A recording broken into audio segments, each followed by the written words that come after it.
Materi sejarah peminatan selanjutnya yaitu akar-akar demokrasi dan perkembangannya di Indonesia. Jadi, pelaksanaan demokrasi di Indonesia mengalami sejarah yang panjang. Unsur-unsur demokrasi di Indonesia telah dikenal jauh sebelum kedatangan bangsa-bangsa Barat dalam lingkup desa. Setelah kedatangan bangsa Barat, pemahaman demokrasi khususnya di kalangan terpelajar semakin matang dengan lingkup yang lebih luas. Nah, untuk memahami materi ini, silakan simak video penjelasan dan jangan lupa untuk membuka buku paketnya Sejarah Peminatan dimulai pada halaman 161. Akar demokrasi di desa sebelum masa penjajahan. Sebelum kedatangan bangsa Barat ke Nusantara, masyarakat desa sudah mempunyai sistem yang mengatur kehidupan mereka sendiri, yang kemudian dipimpin oleh orang tua dan sesepuh desa. Sesepuh desa tersebut merupakan cikal bakal dari komunitas desa. Cikal bakal desa tersebut membuka wilayah tertentu sebagai tempat tinggal. Setelah bertempat tinggal cukup lama di wilayah tersebut dalam keadaan aman dan sejahtera bersama keluarga dan keturunannya, maka mulailah orang-orang lain bergabung sebagai penduduk baru kemudian membentuk sebuah komunitas desa. Menurut Muhammad Hatta, demokrasi di Indonesia sudah berumur tua. Di desa-desa yang sistem demokrasi masih kuat dan hidup sehat sebagai bagian dari adat istiadat. Demokrasi desa berlandaskan pada kepemilikan tanah yang komunal sehingga setiap orang merasa bahwa ia harus bertindak berdasarkan persetujuan bersama. Selanjutnya, akar-akar demokrasi di Indonesia dalam Volkart pada masa penjajahan. Jadi, Volkart adalah lembaga bentukan Belanda. Pada masa kolonial Belanda, praktik demokrasi di Indonesia dalam bidang pemerintahan baru ditetapkan secara terbatas pada tahun 1918 dengan dibentuknya Volksraad. Wewenang dalam lembaga tersebut sangat terbatas. Keanggotaan Volksraad pun didasarkan pada penunjukan gubernur jenderal bukan atas pilihan rakyat. Keanggotaannya banyak didominasi oleh wakil-wakil dari bangsa Eropa, walaupun penduduk pribumi juga dilibatkan. Volksraad Lembaga ini sengaja didirikan bukan sebagai parlemen perwakilan rakyat Indonesia, melainkan hanya sebagai nasihat Gubernur Jenderal Hindia Belanda. Akan tetapi, beberapa aktivitas pergerakan nasional memanfaatkan lembaga ini sebagai wadah perjuangan untuk membela kepentingan rakyat Indonesia dan perjuangan bagi kemerdekaan Indonesia. Perkembangan demokrasi di Indonesia pada masa kemerdekaan. Semenjak bangsa Indonesia memproklamasikan kemerdekaan pada 17 Agustus 1945, demokrasi sengaja dipilih menjadi sistem yang diperuntukkan bagi pengelolaan negara dan pemerintahan. Dengan demokrasi, seluruh rakyat bisa turun serta dalam proses pengelolaan negara. Hal ini karena demokrasi memang mensyaratkan kedaulatan berada di tangan rakyat.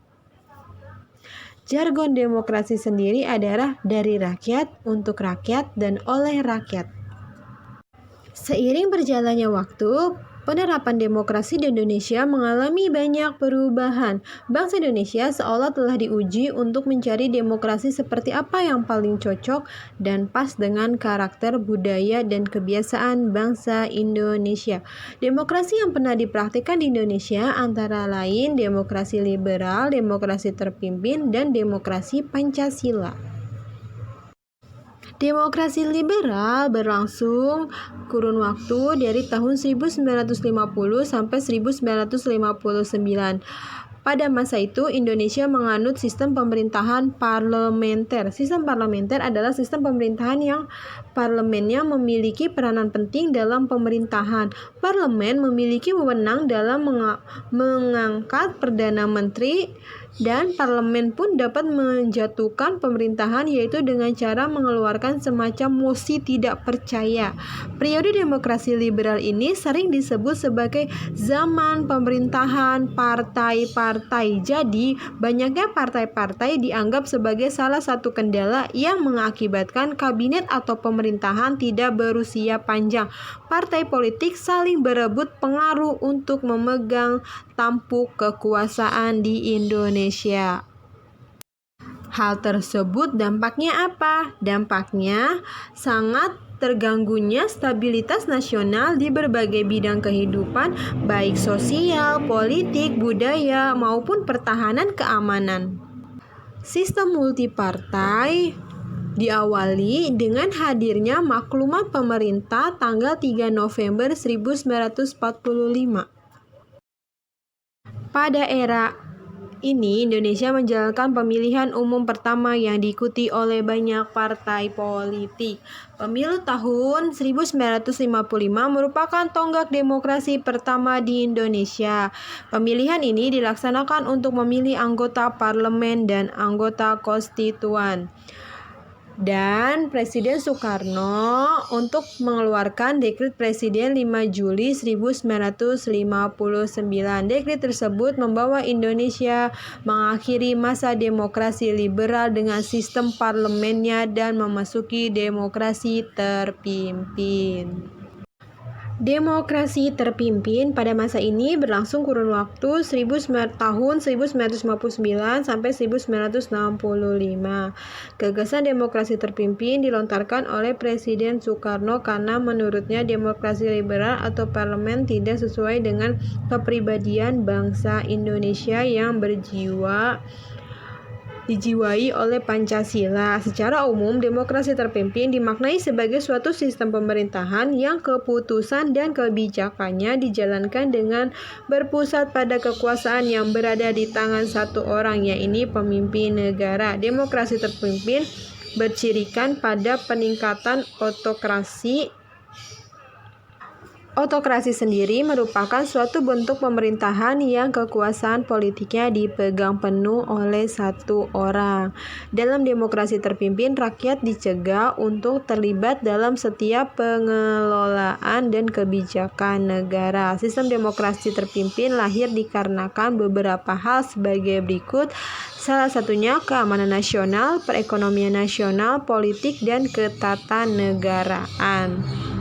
Sedangkan demokrasi Pancasila berasal dari pemerintahan Orde Baru yang dipimpin oleh Jenderal Soeharto. Istilah ini berawal dari munculnya pemberontakan G30 SPKI yang ingin mengganti ideologi Pancasila dengan komunisme. Pemberontakan ini seolah menyadarkan elemen bangsa bahwa Pancasila merupakan pandangan hidup jati diri bangsa dan sekaligus ideologi yang harus ditetapkan dalam kehidupan berbangsa.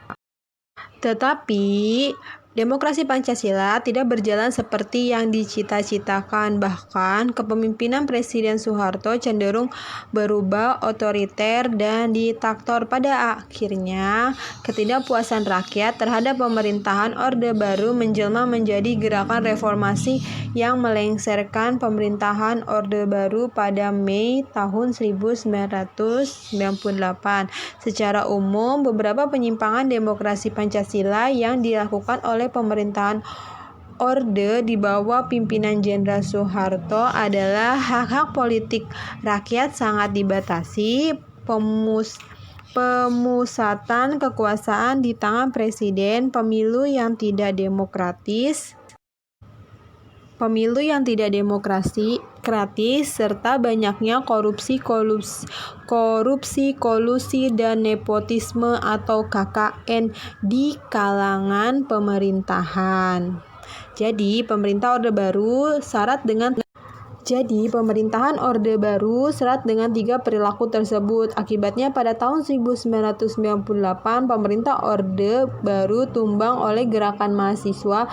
Mahasiswa tidak mau melihat rakyat semakin sengsara, semakin miskin, hingga serentak mereka menumbangkan pemerintahan Orde Baru untuk merubah menjadi gerakan reformasi. Cukup sekian penjelasannya, kurang lebih semoga banyak memberi manfaat. Terima kasih.